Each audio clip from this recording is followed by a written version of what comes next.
We're gonna talk about Call Me By Your Name a lot. We're gonna talk about it a lot. There you go.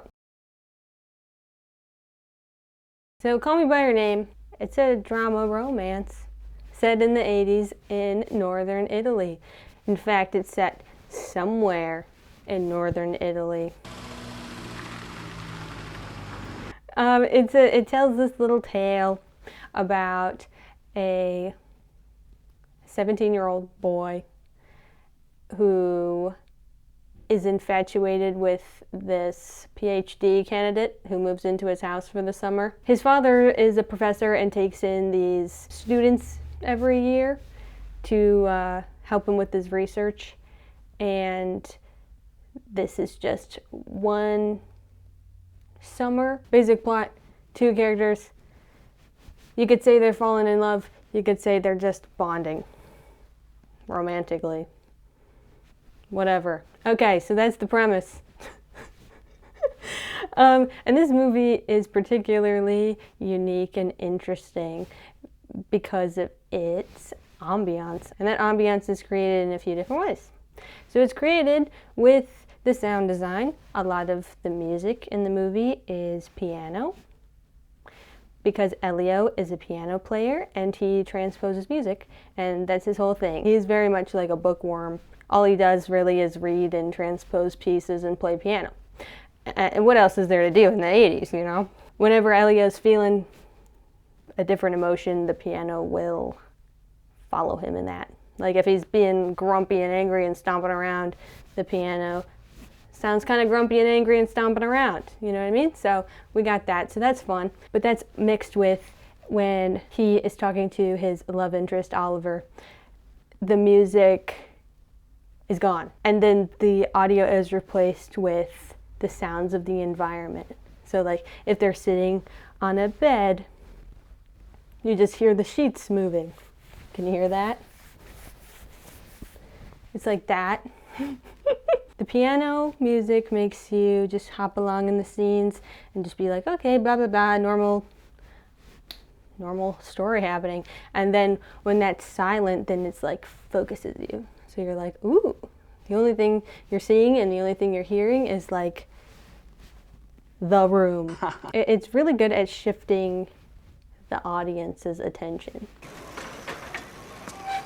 What for a second, wait.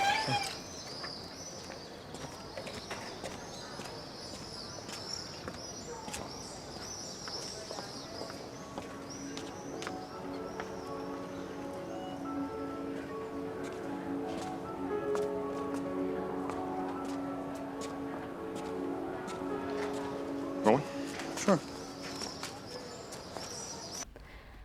And it also just creates like a really comfortable feel. So there's this other really interesting sound thing that, you know, helps establish this pattern of thinking of Oliver, being with Oliver. We have ambient noise. And I don't know if it's completely consistent, but it's more like scenes in which Elio is very focused, has like no music, and scenes in which Elio is kind of like, wow, what the heck's going on? It has like piano, or like he turns on the radio or turns on the dance music. And there's this one scene where Oliver and Elio first are hanging out. They go into town and there's like a bus going by and a church bell going off. Church bell ringing, whatever, I don't know, what's that called? And sounding. In that scene, like they're talking over the traffic noise and over the church bell. I keep saying it's not like a typical movie, but it's like those choices of having the characters have to talk over the traffic is very, I mean, realistic. It's very realistic, you know what I mean? Like, it's not like a different movie where it's like, how are they having a conversation outside in a cafe with everybody around and buses and stuff? Like, they would be shouting, you know? How could they even hear each other? And in this movie, they're like, yeah, how would they hear each other? You're not going to be able to hear them. They have to wait for the bus to go by, kind of thing. It shows like this relaxed, laid back kind of Italian summer, as if you're attending it. You know, it's not like look at them, look at them. It's more like, yeah, you're sitting at a table there too, and it's great. Everything is, it's like nice outside, and this movie is very sensual and about relationships, but it's not like icky and uncomfortable like a lot of movies are. There's a difference between like watching someone through a window versus like sitting with a friend. And I think that this movie is very effective about like putting you in the feeling of the scenes very well. I'm going to compare and contrast some things, right? So in the movie, Elio has a girlfriend, sort of, named Marzia, and then he's also kind of dating Oliver at the same time. Okay, we're not going to comment on that quite yet. Okay, but the film compares and contrasts these two relationships, like, throughout. There are various scenes where he is kissing Marzia versus he is kissing Oliver. And you can tell, like, you can feel it, that he doesn't really like Marzia that much, and he does really feel connected to Oliver. If Elio is kissing Marzia, we have like wide, full body shots, right? It's like distant, it's like, it's not, like you're not really there, it's just kind of like, okay, two people kissing, all right, whatever. A lot of times they're like in the shadows, a lot of times it's kind of dark, and then when Oliver and Elio kiss, they are in a medium shot, or a close-up shot, or at the very least, they're well lit. It just effectively creates this vibe without you even having to think about it. But what's also very interesting is that he does like Marzia. Like, Elio like says nice things to her, they laugh together, they're definitely friends, but like it gives you this vibe of like, why doesn't this feel the same then? Like, they kiss just as much, like they have just as much spicy scenes together. Why does it feel so different, you know? And that's shot composition for you, that's lighting for you. I love it. It's so great. I think it's just such a great little example of great filmmaking, and it just because it sucks you right in, and you're like, yes, like this is, I know exactly what you're going for, and I'm with you. You know what I mean? And what's really, really interesting, also, I keep saying that because it is, when Elio and Oliver first kiss, they are in this little like grassy area. The camera is shot from like the ground, and there's like leaves covering a bit of the frame, and it's like super sunny and like well lit. I have seen plenty of romance movies and shows, and a lot of times like there's kissing, and I'm just kind of like either like bored and thinks it's like lasts way too long, or like it just feels like awkward and weird. And like, this is like the only movie I can think of where it doesn't really feel that way, and it is like so largely because of how it's shot. By having like a view that is like softened with the environment and so brightly lit, and like an angle that is not straight on, it makes it so like it softens your perspective. So it's not like jarring. It's not like you're watching two people. It's like you're laying in the grass just like them, kind of thing. You aren't watching somebody lay in the grass. And it just is, it's just so effective, and it's so like palpable. It's so like, wow. I think it's just so interesting how like the camera angle and the shot composition can change your mood like so much in a movie. And this movie just feels like so comfortable because you're just like there with them. You are hearing the same sounds as them. You have just enough view as you would if you were sitting on the grass. Whereas like when there's scenes with Marzia, it's like you're kind of like, there are medium shots with them, but it's they're like off to the side of the frame. The lighting is colder. It lacks connection with those things. So this movie has a few sex scenes, as everybody knows. No, I don't know, whatever, but it does. So, and we also, not only do the kissing scenes contrast, the sex scenes definitely contrast, and kind of like Bones and All, this movie like shows you just enough to know what's going on, but doesn't like make you watch something you don't want to see. Like in Bones and All, it's like you get the idea of like, oh, okay, they're walking into cannibalism, you know? And then in Call Me By Your Name, you know, like you understand that it's a sex scene, but you're not gonna see it. There is like some brief nudity in the sex scene with Marzia, but it's like the kissing scenes, it feels like colder, and like instead of feeling like uncomfortable, it feels more like disconnected. And so like there's like brief nudity, but it is cut pretty soon. Like it's like you can tell like, okay, they're kissing and whatever, but it's not like obnoxious like nudity or obnoxious like sex scenes. You know what I mean? And then so we have like a contrasting scene when Marzia and Elio first do it. They aren't like even in the shot. They're in like the bottom left corner of the shot, and they are enjoying themselves. They're like laughing together and like talking, and then once all of that stops, the frame pans over and they're like centered more, but like still in the bottom of the frame. So you're like barely with them. You're like, okay, yeah, that happened. By doing that, you know, it shows like Elio's not there kind of thing. Like he's barely in the frame. He's like so like whatever, you know, he's like, that was great, but not like interested kind of thing.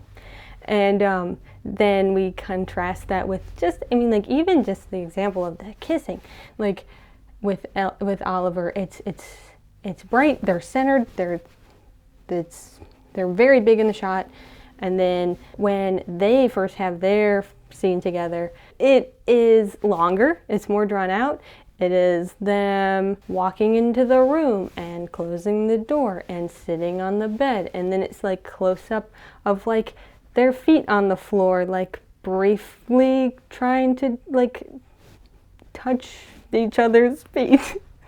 It sounds strange when I say it, but it's like it just makes you like follow the scene as it progresses. It's not rushed. It's effective at showing that Elio is kind of like so invested in remembering and holding on to what's going on with Oliver. And it just like stays on them. And then we have like they're kissing, and then we pan out the window. It's just like, and now events transpire. Oh, and then we can also contrast this, right?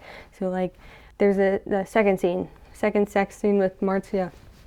We have her centered, but it's cut back and forth between like looking at Elio's watch and looking at his radio playing music, which also takes you out of it. There's background music in those scenes with Marzia. I don't know if there is in the very first one, but like in the second one, Elio turns on the radio. It's not the environmental noises like the other scenes.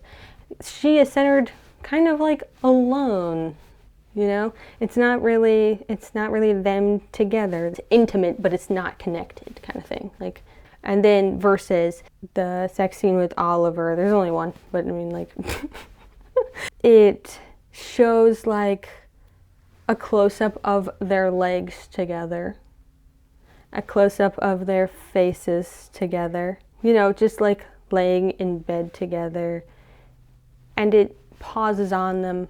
It's like such a close shot that it's like, it makes it so personal, but it's also like low. It's like a low angle, kind of like on the bed kind of thing. And so it's very like, it's not dramatic, it's just like there. And it's like cozy. And I guess like the lighting is kind of cold, but like it can have cold lighting, but it's so close up that it still connects you to the characters and still can see the characters connected. So it's like, I mean, you know, it's a combination of things. Cold lighting plus far away plus whatever, you know, makes you feel disconnected. Cold lighting plus really close up makes you feel more connected. Plus the angle of the bed is more connected. So there are a lot of sex scenes, but it's not in the way of like a movie that's like adding them in for no reason, where it's just like, why is that even there? Like, clearly they just think the actors are attractive and they just want them to have a scene that's unrelated to the plot. Like, this is very intentional. So there was one more scene I wanted to talk about. It is a compare and contrast scene, but it's beginning and end. So there is a scene near the beginning of the movie where Oliver is first showing off his academicness in Elio's dad's office, and like the whole family's in there. So it's Elio sitting in there, and his mom and his dad and Oliver. They're all like in the study, and we see there's a big mirror, and the window in the study's open. There's like sunshine pouring in, and so we see like this. The mirror shows Elio, and then we have Oliver and the dad, like in the one shot. It's shot from Elio's kind of view, like watching Oliver, like he's kind of like centered, and he's just like, this guy's interesting. It's very warm, it's very bright, and then it's Elio really noticing Oliver, like for the first time, kind of. He kind of likes him, not like romantically, but he's like interested in him. Obviously, Oliver is only staying for the summer, so eventually Oliver has to leave. And after Oliver leaves, Elio comes back home, and his dad is sitting in his study, and it's like nighttime. The lighting it's very shadowy, and Elio's in the mirror, the dad's in the study. So it's like a huge contrast. It's like Oliver's not there anymore. You know, it's like sad now. You know, and we have lots of scenes throughout the movie where it's like the shadowy kind of sadness of Oliver not being there versus the bright sunshine of Oliver being there. Those are little parallel scenes, right? It's framed exactly the same way, but Oliver's missing and the lighting is dark. And there's like fun things throughout the movie that, you know, like you don't have to even notice those things to understand the impact of them. And I think that that's what makes a very effective film, is when you can just feel it, you know, like it's so effective in making you feel the loss and feel comforted. And then of course most of the movie takes place in the summer, and then the last scene of the movie is the family going back to the house in the winter. So it's snowing, it's cool, it's blue, it's cold. There's like a wide establishing shot of snow falling on a field. Oliver's not there, you know? And that's so like a simple thing that's just so effective, is like the weather, you know? In the winter, things are bleaker and cold and kind of depressing, versus the summer, which is everything is growing and warm and bright. I'm just showing like loss through seasons. And that is in the book too, but it's like that wasn't the point in the book, but in the movie they use that to their advantage, of like end with the bleak winter season where Elio's all sad because Oliver's not there anymore. I don't know, it's just an incredibly beautiful movie. I think that those just are some just good examples about how it's so well made and so beautiful. More surface level, more film analysis, more shot composition analysis. It was a lot of fun. I hope you liked it. There will be more. I'm going to be talking about, you know, the plot and the author and interviews and like all kinds of stuff. I know that this movie is a bit controversial, but I think like the reason it's so difficult for people to express it being problematic effectively is because it is such a beautiful, well-made movie. And I think that those things can live together. I think that we can say that things are problematic and it's also a very beautiful film. There are things that are sus and kind of weird about it, and I think I want to get into that, but just not today. I'll see you next time. Bye-bye.